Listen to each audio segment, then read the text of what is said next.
Shalom saudara yang dikasihi Tuhan Yesus Kristus. Selamat malam, salam sejahtera buat saudara semua dimanapun saudara berada. Damai dan sukacita oleh Roh Kudus melimpah senantiasa dalam hati dan kehidupan saudara semua. Ayat renungan kita pada saat ini terdapat di dalam Injil Matius pasal 6 ayat yang ke-25. Tertulis demikian, "Karena itu aku berkata kepadamu, janganlah khawatir akan hidupmu, akan apa yang hendak kamu makan atau minum, dan janganlah khawatir pula akan tubuhmu, akan apa yang hendak kamu pakai. Bukankah hidup itu lebih penting daripada makanan, dan tubuh itu lebih penting daripada pakaian?" Saudara yang dikasihi Tuhan, ada sebuah quote yang mengatakan, semua air yang ada di dunia ini, seberapapun kerasnya air itu mencoba, tidak akan bisa menenggelamkan sebuah kapal, kecuali bila air itu masuk ke dalamnya. Begitu pula halnya dalam kehidupan. Semua persoalan dan kesulitan mungkin akan menerpamu, tapi tidak akan pernah menyakitimu atau menenggelamkanmu, kecuali bila kamu membiarkannya masuk dan menguasai hidupmu. Kehidupan kita tidak akan hancur kecuali kita membiarkan kekhawatiran masuk menguasai hati kita. Saudara yang dikasihi Tuhan, dalam ayat ini Tuhan Yesus mengajarkan kepada kita untuk tidak khawatir soal-soal kebutuhan hidup kita. Hal yang mendasar yang kita sangat perlukan seringkali menjadi perhatian kita dan menimbulkan kekhawatiran.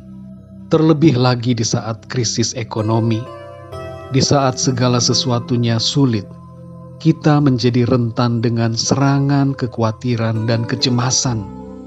Tapi Tuhan berkata, jangan khawatir. Hidup itu lebih penting daripada makanan, dan tubuh itu lebih penting daripada pakaian. Kehidupan itulah yang seharusnya menjadi perhatian kita yang utama.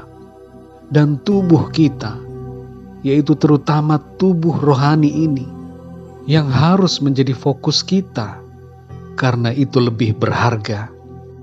Ketika Tuhan Yesus dicobai iblis untuk mengubah batu menjadi roti, Ia mengatakan, ada tertulis, manusia hidup bukan dari roti saja, tetapi dari setiap firman yang keluar dari mulut Allah. Kebenaran ini hendaknya kita sadari dan mengerti, dan kita menjadi concern kepada apa yang paling penting, yaitu hidup rohani kita. Sebagai solusi dari kekhawatiran, Tuhan Yesus berkata dalam Matius 6 ayat 33, "Tetapi carilah dahulu kerajaan Allah dan kebenarannya, maka semuanya itu akan ditambahkan kepadamu." Inilah saudara solusi dari persoalan kehidupan kita manusia. Fokus pencarian kita bukan kepada yang lahiriah terlebih dahulu, tetapi kepada yang rohani. Kita harus mencari kerajaan Allah dan kebenarannya, maka semuanya itu akan ditambahkan kepada kita. Mencari kerajaan Allah dan kebenarannya berbicara bahwa kita harus mencari Tuhan sebagai prioritas dalam hidup kita dan hidup dalam firman-Nya. Dalam Amos pasal 5 ayat yang keempat, firman Tuhan berkata, "Carilah Aku, maka kamu akan hidup." Mencari Tuhan akan menjamin kehidupan kita, saudara. Baik kehidupan yang di bumi ini maupun kehidupan yang kekal bersama dengan Tuhan. Mencari Tuhan berarti bahwa kita memfokuskan diri kita kepada Tuhan dan firman-Nya, serta hidup dalam kebenaran-Nya. Saudara yang dikasihi Tuhan, dalam Matius 12 ayat yang ke-28, Tuhan Yesus berkata, "Tetapi jika Aku mengusir setan dengan kuasa Roh Allah, maka sesungguhnya kerajaan Allah sudah datang kepadamu." Sebenarnya saudara, Tuhan Yesus telah memudahkan jalan bagi kita untuk menemukan kerajaan Allah. Sebab Dialah itu, saudara, yang menjadi solusi yang menjadi fokus dari pencarian kita akan kerajaan Allah. Kedatangan Tuhan Yesus merupakan kedatangan kerajaan Allah ke bumi.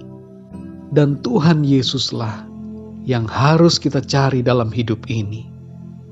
Dalam Yohanes 7 ayat 38 Tuhan Yesus berkata, "Barang siapa percaya kepadaku, seperti yang dikatakan oleh kitab suci, dari dalam hatinya akan mengalir aliran-aliran air hidup." Setiap orang yang memiliki Tuhan Yesus dalam hidupnya memiliki aliran-aliran air hidup yang membawa kehidupan. Dalam Yohanes 10 ayat yang ke-10 Tuhan Yesus berkata, "Pencuri datang hanya untuk mencuri dan membunuh dan membinasakan. Aku datang supaya mereka mempunyai hidup dan mempunyainya dalam segala kelimpahan." Jelas di sini saudara, Tuhan Yesus yang harus kita cari. Dialah fokus dalam kehidupan kita. Dialah yang menjadi pribadi yang utama dalam kehidupan kita.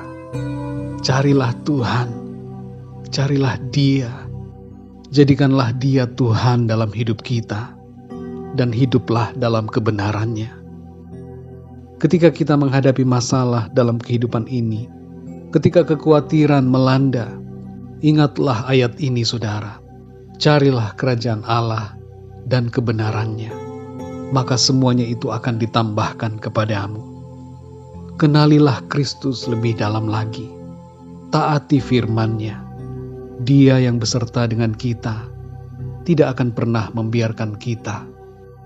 Dalam Filipi pasal 4 ayat yang ke-6 dikatakan, "Janganlah hendaknya kamu khawatir tentang apapun juga, tetapi nyatakanlah dalam segala hal keinginanmu kepada Allah dalam doa dan permohonan dengan ucapan syukur." Saudara yang dikasihi Tuhan, jangan khawatir, tapi sampaikanlah kepada Tuhan apa yang menjadi kebutuhan kita, apa yang menjadi persoalan kita dalam doa-doa kita kepadanya. 1 Tawarik 16 ayat 11 mengatakan, "Carilah Tuhan dan kekuatannya, carilah wajahnya selalu." Jangan kita bersikap terbalik saudara. Pencarian kita akan hal-hal yang lahiriah, hal-hal yang jasmania, membuat kita semakin khawatir. Tetapi ketika kita mencari Tuhan, kita mendapatkan damai sejahtera. Kita mengalami sukacita dan diliputi dengan ketenangan yang dari sorga.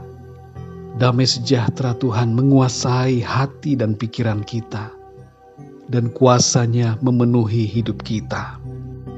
Ketika kita mendekat dengan sumber kehidupan, kita akan mengalami kehidupan. Mari saudara yang dikasihi Tuhan, malam hari ini, apa yang menjadi kekhawatiran saudara? Apakah saudara khawatir melihat keadaan dan situasi dunia sekarang ini? Mungkin saudara khawatir dengan usahamu, saudara khawatir dengan bisnis dan pekerjaan saudara. Mungkin saudara khawatir dengan berbagai hal yang terjadi dan berbagai masalah dalam kehidupan, dalam rumah tangga, keluarga, karir, studi, dan sebagainya, membuat saudara khawatir. Malam ini saudara, dengar firman Tuhan. Bawalah segala kekhawatiran itu kepada Tuhan. Tuhan yang memelihara hidup saudara. Jangan khawatir tentang apapun juga. Carilah Tuhan, maka saudara akan hidup. Ini janji Tuhan saudara. Mari percaya, kuasa Tuhan mengalir dalam hidup kita. Tuhan Yesus beserta dengan kita semua, memberikan kita kekuatan dan memberikan kepada kita kehidupan yang penuh berkat. Mari kita berdoa saudara. Bapa kami yang di surga, Bapa di dalam nama Tuhan Yesus Kristus, terima kasih ya Tuhan untuk kebenaran firman-Mu. Engkau mengajar kami untuk tidak khawatir tentang apapun juga, tetapi untuk mencari Engkau. Ampuni kami ya Tuhan, yang seringkali terlalu terfokus dengan hal-hal yang jasmania, hal-hal yang lahiriah, sehingga kami lupa kepada Tuhan. Kami lupa untuk memfokuskan diri kami kepada perkara-perkara yang utama, kepada hal-hal yang rohani, kepada perkara-perkara surgawi. Kami berusaha dengan diri kami sendiri. Kami berusaha dengan kekuatan kami. Dan lupa bahwa ada Engkau ya Tuhan, yang berkuasa dan yang berdaulat atas segala kehidupan di bumi ini. Engkaulah ya Tuhan, yang menjadi segala-galanya dalam hidup kami. Kami bawa segala pergumulan kami kepada Tuhan, dan kami percayakan hidup kami kepadamu. Ajar kami untuk selalu mentaati firman-Mu dan hidup dalam kebenaran-Mu. Terima kasih ya Tuhan. Berkatilah kami di sepanjang malam ini. Dalam istirahat kami, berikan kami tidur yang nyenyak. Berkati keluarga kami, para sahabat dan teman-teman kami. Berkati kami semua anak-anak-Mu ya Tuhan. Biarlah kuasa dan kasih-Mu menaungi kami semua. Terima kasih ya Tuhan. Dalam nama Tuhan Yesus Kristus, kami sudah berdoa dan mengucap syukur. Haleluya. Amin. Puji Tuhan, saudara yang dikasihi Tuhan. Saya percaya firman Tuhan menjadi berkat dan kekuatan buat saudara semua. Dan Roh Kudus akan menolong saudara untuk lebih lagi memahami kebenaran firman Tuhan. Tuhan Yesus memberkati saudara semua. Selamat malam dan sampai jumpa dalam renungan yang berikutnya. Haleluya.